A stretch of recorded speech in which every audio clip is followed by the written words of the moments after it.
안녕하세요. 주니어 고릴라 영문법 레벨 2 오늘 세 번째 강의. 우리가 지난 시간에 이어서 문장의 형식에 대해서 한번 공부해 보도록 하겠습니다. 자, 문장의 형식 첫 번째 바로 1형식입니다.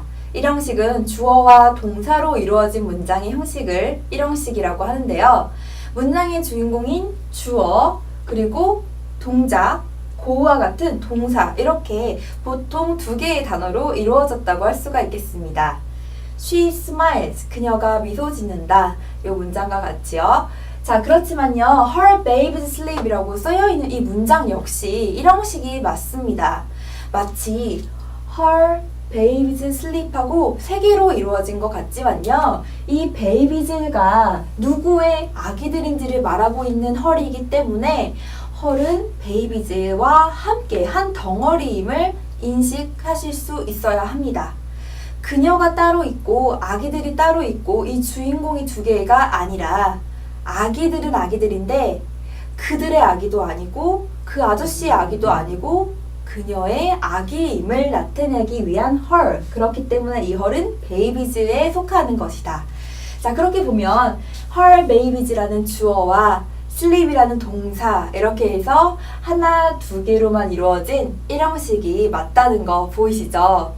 자, 우리가 대표적으로 1형식 동사라고 하면요. go, come, 오다라는 뜻의 come, 그리고 smile, sleep, 노래하다 sing, 죽다 die 등등등 동사들이 있습니다. 자, 그러면 우리가 항상 이렇게 하나, 둘로만 이루어진 게 1형식일까라는 생각을 가지기 쉬운데요. 사실 그러하지 않습니다. 우리가 이렇게 간단하게만 말하는 것은 아니죠. 덧붙여주는 이야기들이 있습니다. 자, 예를 들어 볼게요. 여기 나와 있는 문장들은 Her baby's sleep과 I go 그리고 she smiles를 응용한 문장들입니다. 자, 그러면 형식도 바뀌었는지 한번 봐보도록 할게요. 주어 her babies와 동사인 sleep이 있고요. 그렇다면 이 soundly, 잠을 깊이 있게 잔다고 할 때 깊이라는 뜻을 가진 이 soundly 붙어 있어요. 그럼 이 문장의 형식이 달라지느냐? 그게 아닙니다. 자, soundly라는 이 단어는 ly가 붙어 있는 대표적인 부사의 단어입니다. 우리가 항상 그런 것은 아니지만요. 대개의 경우 ly가 붙어 있는 단어는 부사에 속하고요. 우리가 유닛 2에서 살펴보았듯이 부사라는 거는 문장의 형식 필수 요소가 아닙니다. 삭제가 되어더라도 전혀 상관이 없는 거죠. 이 문장에서 정말 중요한 이야기는 그녀의 아기들이 잠을 잔다라는 것이고 어떻게 자는지를 추가적으로 설명해주고 싶다 보니까 soundly가 나타나게 된 거예요. 깊이 잠을 잔다라고 꾸며주기 위해서. 그렇기 때문에 부사는 문장의 필수 요소가 아니고 그래서 얘는 빼놓고 나머지 필수 요소만 계산해 봤을 때 나오는 게 바로 문장의 형식이 되는 것이에요. 주어와 동사로 이루어져 있죠. 그렇기 때문에 Her babies sleep soundly는 역시나 1형식 문장이 맞습니다. 자, 그리고 이렇게 단어 하나로 이루어진 부사일 뿐만이 아니라 부사라는 것은 전치사 플러스 명사도 우리가 부사로 여기기로 했죠. 왜냐하면 이렇게 문장의 필수 형식이 아니라는 것을 한눈에 보기 위해서입니다. Her babies sleep만 문장의 필수 요소로 주어 동사만 남아있기 때문에 Her babies sleep in the bed. 그녀의 아기들이요 침대에서 잔다라는 이 문장도 역시나 1형식인 것입니다. 그러니까 문장의 형식이라는 건요. 아무리 부사가 더 덧붙여준다 하더라도 1형식인 거는 변함이 없다라는 그러한 결론이 나올 수 있습니다. 자, 그 다음에 세 번째 문장. 나는 갑니다 라는 문장이에요. to school이 붙어 있어요. 나는 가는데 어디를 가는지 되게 우리는 보통 말해주죠. 그렇기 때문에 전치사 플러스 명사가 나와 있고요. 이것은 몇 형식이냐 하면 결국에는 주어, 동사, 그리고 부사로 전치사 플러스 명사 부사니까 부사로 이루어진 문장이라서 부사는 문장의 필수 요소가 아니고 남아있는 것 주어, 동사만 계산해 봤을 때 1형식이다 라는 것입니다. 자, 네 번째, she smiles at me. 그녀가요 미소를 짓는데 나에게 미소를 짓는다 라는 문장이에요. 전치사 플러스 명사라서 이 문장도 역시나 일형식인 거고요. 이 문장에서 아름답게라는 ly가 붙어있는 이 단어도 부사이기 때문에 똑같이 일형식입니다. 자, 일형식은 보통 우리가 착각을 많이 하기 때문에 못 알아보는 경우들이 많아요. 왜냐면 우리가 접하게 되는 문장들을 이렇게 부사를 다 데리고 있는 경우가 많기 때문이겠죠. 주어와 동사로만 이루어진 것. 그렇지만 뒤에도 부사가 얼마든지 나와 있을 수 있다. 부사는 문장의 필수 요소가 아니라는 거 기억해 주셔야 되겠습니다. 이 형식도 공부해 보도록 하겠습니다.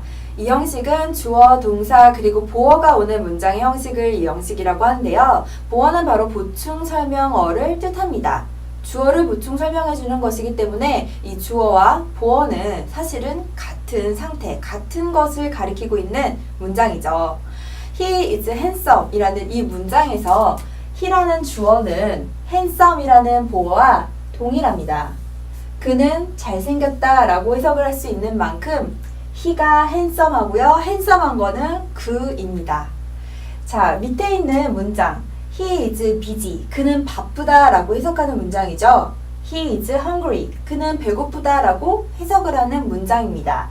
he가 busy하고 busy한 건 he가 hungry하고 hungry한 건 he.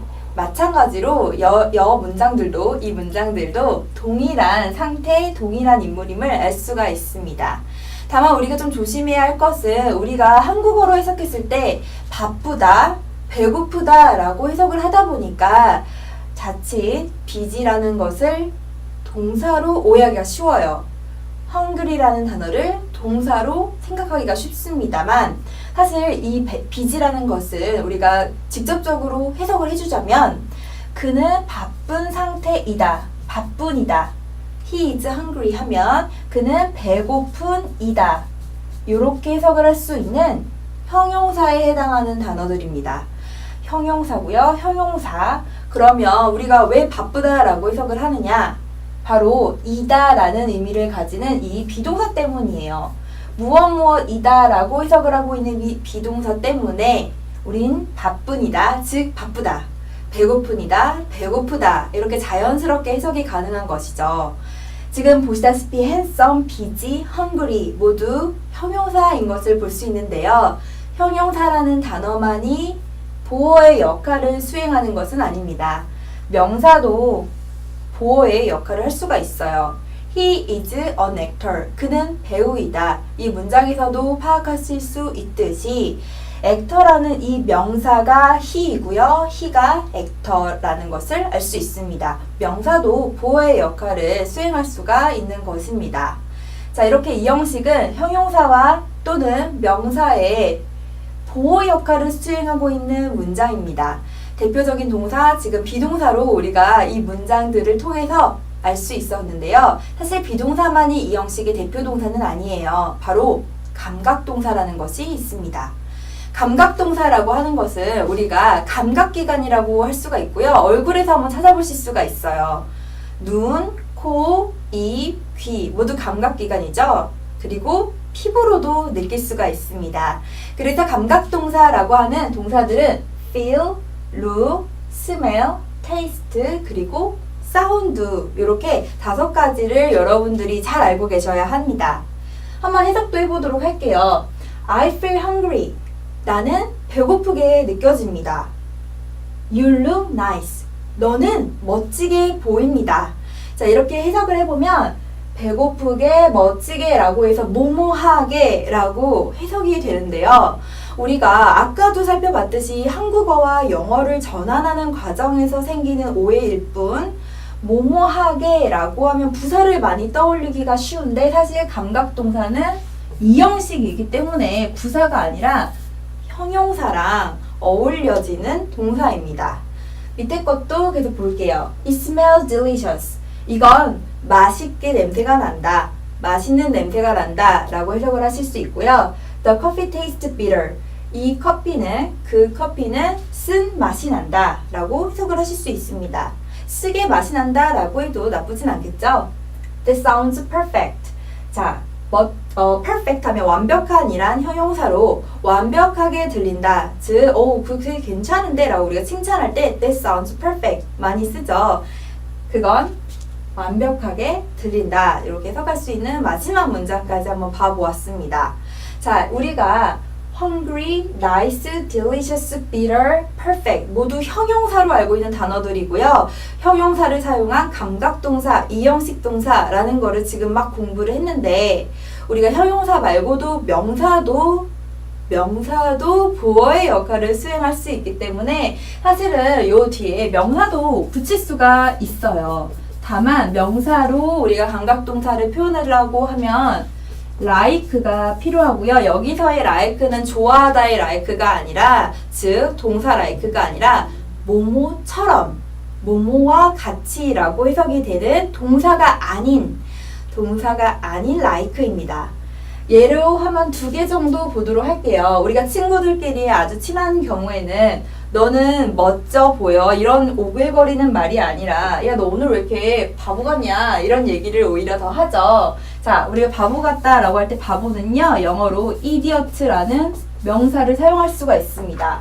대신에 명사가 왔기 때문에 look이라는 감각동사 다음에는 뭐가 필요할까요? like가 필요하다고 했죠. 그래서 이렇게 얘기를 하려면 You look like an idiot 이렇게 말해줘야 되는 거예요. 이렇게 해야 look like에서 idiot처럼 보인다라는 알맞은 문장의 형식을 갖추게 되기 때문입니다. 하나 더 보면 아까는 perfect라고 해서 완벽하게 들린다 였는데 이거를 좋은 아이디어처럼 들린다 라고 할 수도 있을 것 같아요. 네. 좋은이라고 해야 되니까 an idea가 아니라 a good idea라고 써주고요. 명사 아이디어가 왔기 때문에 sounds like가 나와줘야 되는 것입니다. This sounds like a good idea. 좋은 아이디어인 것처럼 들린다. 이렇게 해석을 하실 수 있겠죠. 자, 우리가 대표적인 감각동사들 5개 feel, look, smell, 그리고 taste, sound 얼굴에서 꼭 찾아보시면서 외워주시고요. 뭐뭐처럼 들린다, 뭐뭐하게 들린다 이런 식으로 살려서 해석을 해주실 수 있는 것도 기억해 두시면 되겠습니다.